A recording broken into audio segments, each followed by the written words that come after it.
Hello everyone, I welcome you all to my YouTube channel. Today we will study about Samuel Butler's life and about his works. His lifespan was 1835 to 1902.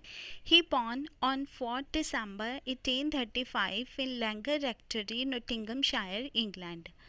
और उनकी death हुई थी 18 जून 1902 London में. He was English novelist, essayist and critics. His father, Reverend Thomas Butler, was the headmaster of Shrewsbury School and later Bishop of Lichfield. तो उनके जो father थे वो एक रेवरेंड या एक रिस्पेक्टेड मैन थे जिनका नेम था थॉमस बटलर, और वो पहले एक श्रूबेरी स्कूल के हेडमास्टर थे और फिर बाद में वो बिशप बने थे लीचफील्ड में. और सैमुअल बटलर ने अपनी ग्रेजुएशन की डिग्री 1858 में सेंट जॉन्स कॉलेज कैम्ब्रिज से ली थी. और उनके फादर चर्च में एक क्लर्जीमैन थे और वो चाहते थे कि सैमुअल बटलर भी उनकी तरह ही एक क्लर्जीमैन बने, पर सैमुअल बटलर ने ऐसा नहीं किया क्योंकि उन्होंने क्रिश्चियनिटी को रिनाउंस्ड कर दिया था. मीन टू से उन्होंने क्रिश्चियनिटी को त्याग दिया था, क्योंकि जब वो न्यूजीलैंड में आई तो वहाँ पे उन्होंने डार्विन की बुक ओरिजिन ऑफ स्पीसीज पढ़ी और इस बुक ने उनको बहुत ज़्यादा इन्फ्लुएंस्ड किया और वो डार्विन के बहुत बड़े एडमायर्स या प्रशंसक बन गए थे. और उन्होंने 1 या 2 साल बाद ही अपने फ्रेंड को बताया कि उन्होंने क्रिश्चियनिटी को रिनाउंस्ड कर दिया है या छोड़ दिया है. अब पहले तो उन्होंने डार्विनिज़्म का वेलकम किया. उन्हें लगा कि वो गॉड के बिना या अपने फादर के गॉड के बिना हर काम कर सकते हैं, पर बाद में उन्होंने अपने अंदर में ही एक गॉड ढूंढ लिया और उन्होंने डार्विनिज़्म के सिद्धांत को भी रिजेक्ट किया और गॉड को भी छोड़ दिया. This they antagonized both the church and the orthodox Darwinism and spent his life as a lonely outsider. तो फिर उन्होंने जो डार्विनिज़्म के ऑर्थोडॉक्स सिद्धांत मतलब कि रूढ़िवादी सिद्धांत थे और चर्च था जो, उसको छोड़कर वो एज अ लॉनली आउटसाइडर अपनी लाइफ को स्पेंड करने लगे. और फिर उन्होंने डार्विनिज्म टॉपिक के ऊपर बहुत सारे एसेस भी लिखे, जैसे कि डार्विन अमंग द मशीन्स 1863 में पब्लिश हुआ ये, और लुकुब्रेशियन एब्रिया जो कि 1865 में पब्लिश हुआ. और ये जो दोनों ही ऐसे थे उनके, ये मैकेनिज़्म और ह्यूमन लाइफ के बीच में एक रिलेशनशिप को दिखाते हैं कि मशीनरी और लाइफ में क्या रिलेशन है. और फिर वो न्यूजीलैंड कैपिटल में अपने मनी को डबल करके वापस इंग्लैंड आ गए 1864 में, और यहाँ पर उन्होंने क्लिफर्ड इन में एक अपार्टमेंट लिया और यहाँ पे उन्होंने अपने बाकी की लाइफ को स्पेंड किया. और 1865 में उनका एक work evidence for the resurrection of Jesus Christ आया, जो कि अनोनिमसली अपीयर्ड हुआ था, जिसमें इन्होंने अपने नेम को शो नहीं किया था. For a few years he study painting at Heatherley's art school and tried to convince himself that this was his vocation. तो उन्होंने हिदरलिन्स आर्ट स्कूल से पेंटिंग भी सीखी और अपने आप को ये कन्वेंस किया कि यही बाद में उनका प्रोफेशन बनेगा. और बाद में उन्होंने म्यूज़िकल इंस्ट्रूमेंट पियानो भी सीखा. और वो अपनी स्टाइरिकल नॉवेल्स के लिए बहुत फेमस थे, जिनका नेम था इरवन जो कि 1872 में पब्लिश हुआ था, and the way of the flash जो कि 1903 में उनकी डेथ के बाद पोस्टमसली पब्लिश हुआ था. और ये वर्क उनके सेमी ऑटोबायोग्राफिकल नॉवल थे. And he was against Christian orthodoxy and he was famous for evolutionary thoughts. Now let's learn about his major works: Diving Among the Machines, Lucubration Abria, Erewhon or Over the Rains, Life and Habit, Evolution, Unconscious Memory, Alps and Century of Piedmont, Luck or Cunning, Ex Voto, the author of Odyssey, the Iliad of Homer, Shakespeare's Sonnet Reconsidered, the Odyssey of Homer, Erewhon Revised, The Way of All Flesh, God the Known and God the Unknown, The Book of Samuel Butler, The Fair Heaven, The First Year in Canterbury Settlement with other early essays. Now let's discuss his famous works in brief. The view fall flash that was published in 1903 और ये publish हुआ था Buttler की death के एक साल बाद, posthumously publish हुआ था। एंड ये उनका ऑटोबायोग्राफिकल नोवेल था and generally consider his masterpiece, ये उनका एक मास्टरपीस माना जाता है। और इनके कैरेक्टर्स देख लेते हैं इसमें। इस नोवेल का जो नरेटर है वो है डॉक्टर एडवर्ड ओवरटन एंड इसमें जो पॉन्टिफेक्स फैमिली के ऊपर है ये नोवेल। अर्नेस्ट पॉन्टिफेक्स जो है वो मेन कैरेक्टर है, थ्यूबाल्ड पॉन्टिफेक्स अर्नेस्ट का फादर है। क्रिस्टीना पॉन्टिफेक्स जो कि अर्नेस्ट की मदर थी, एल्डिया पॉन्टिफेक्स जो कि अर्नेस्ट की आंट थी। नेक्स्ट नॉवल एरेवन जो कि उनका 1872 में पब्लिश हुआ था। और जब हम इस वर्ड एरेवन को उल्टा करते हैं तो ये बनता है नोवेयर।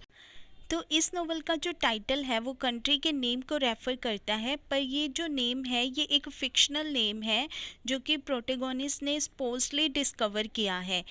पर जो एरेवन नेम की एग्जैक्ट लोकेशन है वो कभी भी रिवील नहीं होती। तो इस वर्ड के थ्रू जो सैमुअल बटलर है उसने विक्टोरियन पीपल के ऊपर सटायर करने की कोशिश की है, इसीलिए उसने इस वर्ड को उल्टा करके लिख दिया है जिसका मतलब है नोवेयर, कि ये कहीं भी है ही नहीं।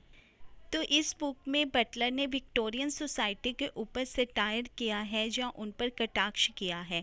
इसमें हिक्स नेम का एक करैक्टर है जो कि 22 इयर्स ओल्ड यंग मैन है जो कि एज ए शेपर्ड वर्क करता है। वो फार्म में शीप को चराता है।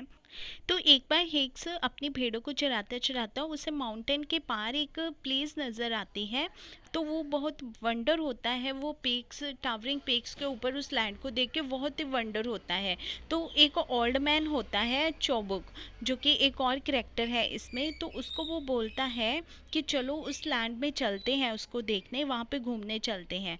पर जो ओल्ड मैन होता है वो कहते हैं कि ये एक फॉरबिडन लैंड है, हमें यहाँ पे नहीं जाना चाहिए। पर वो उसको बहुत ही परसुएड करता है कि हमें वहाँ पे जाना चाहिए।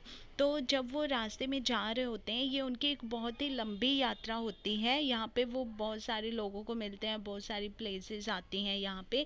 तो जो हिक्स है फिर वहाँ पे एक गर्ल से मिलता है जिसका नेम होता है एरोविना, और वो आपस में प्यार में पड़ जाते हैं। और ये जो गर्ल है ये नॉन्सी बोर की डॉटर होती है। नेक्स्ट उन्होंने पोइम लिखी थी एक, अ सैम ऑफ मॉन्ट्रियल। तो इस पोइम का जो कॉन्टेक्स्ट है ये हाफ ह्यूमरस डायलॉग है between the poet and a man working in the Montreal museum of natural history. तो इस पोइम में एक तरह से कन्वर्सेशन या डायलॉग दिखाया गया है पोइट के और एक मैन के बीच में, और जो मैन जो है वो मॉन्ट्रियल म्यूज़ियम, नेचुरल हिस्ट्री के मॉन्ट्रियल म्यूज़ियम में काम करता है। तो इस शॉर्ट पोइम में ये मैसेज देने की कोशिश की गई है कि जो सिटी या कंट्री के जो यंग पीपल हैं उनके पास अपने कल्चर के लिए बहुत ही कम टाइम है and they have no real acquaintance with it. Mean to say कि वो अपने कल्चर को पहचान ही नहीं पाते। तो इस पोइम में क्या दिखाया गया है कि एक मॉन्ट्रियल म्यूज़ियम जो है उसमें एक बहुत ही फेमस मास्टरपीस पड़ा हुआ है जो कि एक ग्रीक करैक्टर डिस्कोबुलस का एक स्कल्पचर है या उसका एक स्टैचू पड़ा हुआ है यहाँ पे, जो कि एक मास्टरपीस है। और उसको एक साइड पे रख के जो वर्कमैन इस म्यूज़ियम में काम कर रहा है उसे एक साइड में रख के वो एक आउल की स्टफिंग करने में बिजी है। मिंटू से वो आउल को बना रहा है। तो जब पोइट उससे बोलता है कि तुम इतने अच्छे मास्टरपीस को, डिस्कोबुलस के मास्टरपीस को नेग्लेक्ट करके इस आउल की स्टफिंग करने में बिजी हो, तो मैन उसे बहुत ही बारबैरिटी से आंसर करता है। बारबैरिटी मीन्स बहुत ही र्यूडली कहता है कि ये जो स्टैचू है ये इंडेंसेंट है, मतलब कि ये नेकड है। और वो कहता है कि जो डिस्कोबुलस है उसे यहाँ पे इसलिए रखा गया है क्योंकि वो बहुत ही एक वल्गर पोजीशन में है। उसने ना तो वेस्ट पहन रखी है ना पैंट पहन रखी है, और उसकी लिम्स जो है वो भी कवर नहीं है। लिम्स मीन्स बॉडी पार्ट जो उसके है वो कवर नहीं है। तो ये इस पोइट्री की लाइन है, I sir am a person of most respectable connection, my brother in law is haberdasher to Mr Spurgeon, O God O Montreal. Next हम सैमुअल बटलर के कुछ एसेस देखते हैं। The elephant in the moon जो कि 1876 में publish हुआ था and it was mocking the solemnity of the newly founded Royal Society. तो इसमें जो फाउंडेड रॉयल सोसाइटी है उस पर मॉक किया गया है या सेटायर किया गया है उसकी सोलेमनिटी के ऊपर। नेक्स्ट है लाइफ एंड हैबिट, जो कि 1878 में आया था और ये अटैक है डार्विनिज्म के ऊपर। Evolution old and new 1879, unconscious memory 1880, luck or cunning as the main of organic modification 1887, the fair haven 1873, it is an ironical defence of Christianity. और सैमुअल बटलर ने होमर की जो बुक्स थी उनको Greek से English में translate किया था, इलियाड और ओडिसी को। So this is all about Samuel Butler. If you like my video, please subscribe my channel. Have a nice day.